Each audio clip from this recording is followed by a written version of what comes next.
Hello guys. क्या आपने कभी सोचा है कि कुछ खाने के बाद आपको लंबे समय तक पेट भरा हुआ महसूस होता है, जबकि कुछ चीज़ खाने से थोड़ी देर बाद ही फिर से भूख लग जाती है।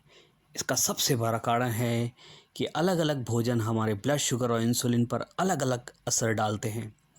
बहुत से लोग सोचते हैं कि स्वस्थ रहने के लिए बिल्कुल ज़ीरो कार्ब खाना चाहिए, लेकिन सच ये है कि बात सिर्फ कार्बोहाइड्रेट की नहीं, बल्कि इस बात की है कि आपका शरीर उस भोजन को कितनी तेज़ी से ग्लूकोज में बदलता है। लेकिन अगर आप भोजन में प्रोटीन, हल्दी, फैट और फाइबर हो, तो ये प्रक्रिया बहुत धीरे-धीरे होती है।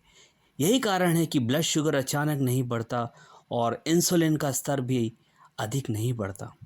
प्रोटीन सबसे पहले शरीर में मांसपेशियाँ बनाता, ऊतक की मरम्मत करने और हार्मोन बनाने में काम आता है।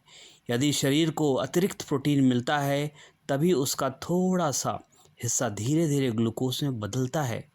इसलिए प्रोटीन खाने से ब्लड शुगर में केवल हल्का और धीमा बदलाव होता है। हेल्दी फैट का असर ब्लड शुगर पर लगभग बहुत कम होता है। एवोकाडो, ऑलिव ऑयल, बादाम, अखरोट और बीज जैसे खाद्य पदार्थ शरीर को लंबे समय तक ऊर्जा देते हैं। सबसे अच्छी बात यह है कि हेल्दी फैट भोजन में पाचन की गति को धीमा कर देता है। इसे यदि आप कार्बोहाइड्रेट भी खाते हैं तो ग्लूकोज धीरे धीरे खून में पहुंचता है और ब्लड शुगर अचानक नहीं बढ़ता है। अब बात करते हैं फाइबर की। फाइबर ब्लड शुगर को नहीं बढ़ाता, इसलिए लो कार्ब डाइट में लोग नेट कार्ब का गणन करते हैं। नेट कार्ब का मतलब है कुल कार्बोहाइड्रेट में से फाइबर हटा दें, क्योंकि फाइबर इंसुलिन को लगभग प्रभावित नहीं करता। अगर आप ब्लड शुगर को स्थिर रखना चाहते हैं तो अपनी डाइट में शामिल करें हरी पत्तेदार सब्जियां, एवोकाडो, अंडे, मीट, चिकन, बादाम और अन्य नट्स, बीज जैसे चिया और फ्लैक्ससीड, ऑलिव ऑयल और घी, बटर। इन खाद्य पदार्थ को पोषण भरपूर होता है और ये लंबे समय तक पेट भरा रखते हैं और शरीर को स्थिर ऊर्जा प्रदान करते हैं।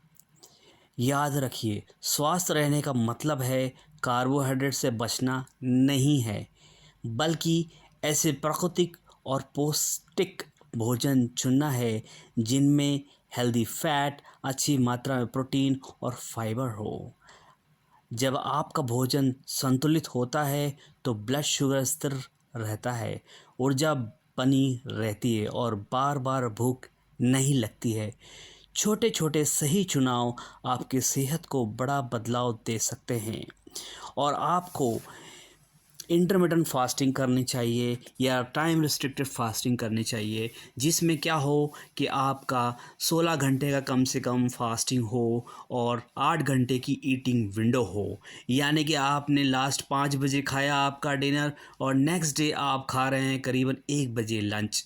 नो ब्रेकफास्ट, नो ब्रंच, सीधा लंच करिए और फिर डिनर करिए। धीरे धीरे जब आपकी आदत हो जाए तो आप सीधा ओमेट कीजिए, 1 मील अ डे, उसको ओमेट बोलते हैं। और बाकी आप जो फास्टिंग टाइम है उसमें आप लिक्विड का सेवन कर सकते हैं, जैसे पानी ले सकते हैं, बटर मिल्क ले सकते हैं, एसिड विनेगर पी सकते हैं, एप्पल साइडर विनेगर पी सकते हैं पानी में डाइल्यूट करके, ऑफ कोर्स। और बहुत सारे चीज़ हैं। मुझसे कांटेक्ट करिए, मैं बताऊंगा, ज़रूर आपकी हेल्प करूंगा। आप मुझे लाइक, सब्सक्राइब और शेयर करिए और आपकी सेहत को फिट बनाइए। हम सबका हक है फिट सेहत। धन्यवाद।